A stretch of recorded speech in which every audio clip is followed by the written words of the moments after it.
Voters in the state of Alaska recently made marijuana illegal again for the first time in 15 years. If Alaska turns out to be like the other 49 states, the law will do little to curb use or production. Even the drug czar himself, William Bennett, has abandoned the drug war now that his test case of Washington, D.C. continues to see rising crime figures connected with the drug industry. Despite the legal trend against marijuana, many Americans continue to buck the trend. Some pro-marijuana organizations, in fact, tell us that marijuana, also known as hemp, could, as a raw material, save the U.S. economy. That's some statement. Not by smoking it. That's a minor issue. Would you believe that marijuana could replace most oil and energy needs? That marijuana could revolutionize the textile industry and stop foreign imports? Those are the claims. Some people think marijuana, or hemp, may be the epitome of Yankee ingenuity. Mr. Jack Harrer, for example, is the national director and founder of an organization called Hemp. It's an acronym for Help End Marijuana Prohibition, located in Van Nuys, California. Mr. Harrer is the author of a remarkable little book called The Emperor Wears No Clothes, wherein, not surprisingly, Mr. Harrer urges the repeal of marijuana prohibition. Mr. Harrer is not alone. Throughout the war on drugs, several organizations have consistently urged the legalization of marijuana. High Times Magazine, for example, the National Organization to Reform Marijuana Laws, or NORML for short, and an organization called BAC, the Business Alliance for Commerce in Hemp. But the reasons the pro-marijuana lobby want marijuana legal has little to do with getting high, and a great deal to do with fighting oil giants like Saddam Hussein, Exxon, and Iran. The pro-marijuana groups claim that hemp is such a versatile raw material that its products not only compete with petroleum, but with coal, natural gas, nuclear energy, pharmaceutical, timber, and textile companies. It is estimated that methane and methanol production alone from hemp grown as biomass could replace 90% of the world's energy needs. If they are right, this is not good news for oil interests and could account for the continuation of marijuana prohibition.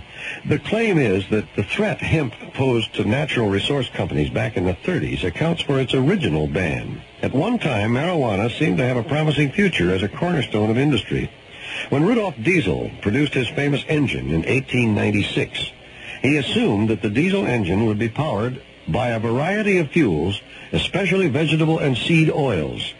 Rudolf Diesel, like most engineers then, believed vegetable fuels were superior to petroleum. Hemp is the most efficient vegetable. In the 1930s, the Ford Motor Company also saw a future in biomass fuels. Ford operated a successful biomass conversion plant that included hemp at their Iron Mountain facility in Michigan.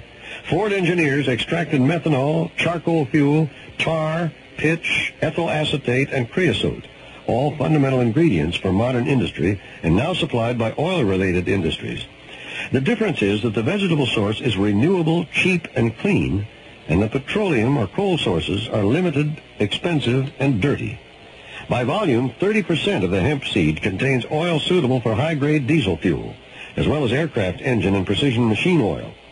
Henry Ford's experiments with methanol promised cheap, readily renewable fuel, and if you think methanol means compromise, you should know that many modern race cars run on methanol. About the time Ford was making biomass methanol, a mechanical device to strip the outer fibers of the hemp plant appeared on the market. These machines could turn hemp into paper and fabrics quickly and cheaply. Hemp paper is superior to wood paper. The first two drafts of the U.S. Constitution were written on hemp paper, and the final draft is on animal skin. Hemp paper contains no dioxin or other toxic residue, and a single acre of hemp can produce the same amount of paper as 4 acres of trees. The trees take 20 years to harvest, and hemp takes a single season. In warm climates, hemp can be harvested 2, even 3 times a year. It also grows in bad soil and restores the nutrients. Hemp fiber stripping machines were bad news to the Hearst Paper Manufacturing Division and a host of other natural resource firms. Coincidentally, the DuPont Chemical Company had, in 1937, been granted a patent on a sulfuric acid process to make paper from wood pulp. At the time, DuPont predicted their sulfuric acid process would account for 80% of their business for the next 50 years. Hemp, once the mainstay of American agriculture, became a threat to a handful of corporate giants. To stifle the commercial threat that hemp posed to timber interests, William Randolph Hearst began referring to hemp in his newspapers by its Spanish name, marijuana. This did 2 things.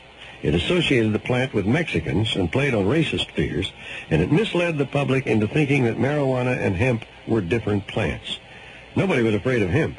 It had been cultivated and processed into usable goods and consumed as medicine and burned in oil lamps for hundreds of years. But after a campaign to discredit hemp in the Hearst newspapers, Americans became afraid of something called marijuana. By 1937, the Marijuana Tax Act was passed, which marked the beginning of the end of the hemp industry. In 1938, Popular Mechanics ran an article about marijuana called New Billion-Dollar Crop.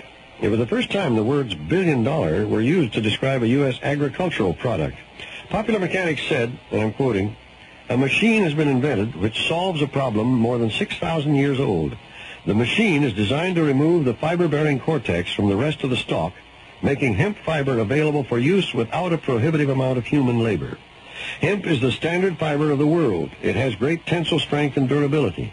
It is used to produce more than 5,000 textile products, ranging from rope to fine laces. And the woody herds remaining after the fiber has been removed contain more than 77% cellulose and can be used to produce more than 25,000 products, ranging from dynamite to cellophane." End of quote.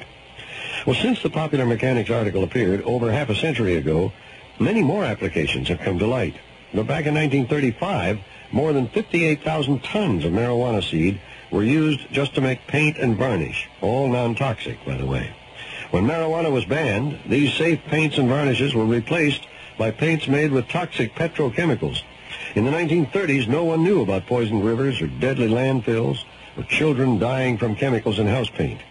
People did know something about hemp back then because the plant and its products were so common. All ships' lines were made from hemp, and much of the sail canvas. In fact, the word canvas is the Dutch pronunciation of the Greek word for hemp, cannabis. All ropes, hawsers, and lines aboard ship, all rigging, nets, flags, and pennants were also made from marijuana stalks, and so were all charts, logs, and Bibles. Today, many of these items are made in whole or in part with synthetic petrochemicals and wood. All oil lamps used to burn hemp seed oil until the whale oil edged it out of first place in the mid-19th century.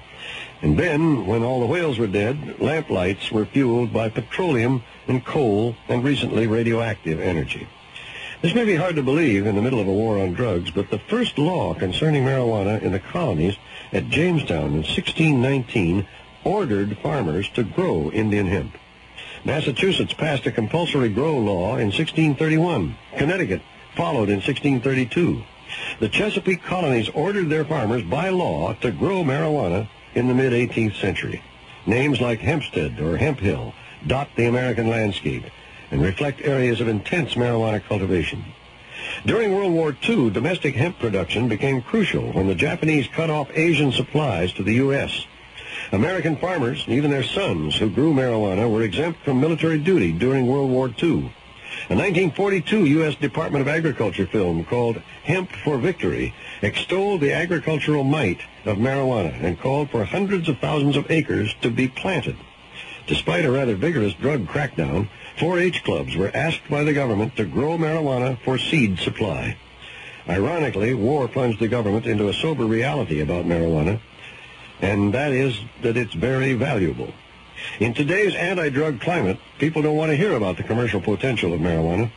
The reason is that the flowering top of a female hemp plant contains a drug. But from 1842 through the 1890s, a powerful concentrated extract of marijuana was the second most prescribed drug in the United States.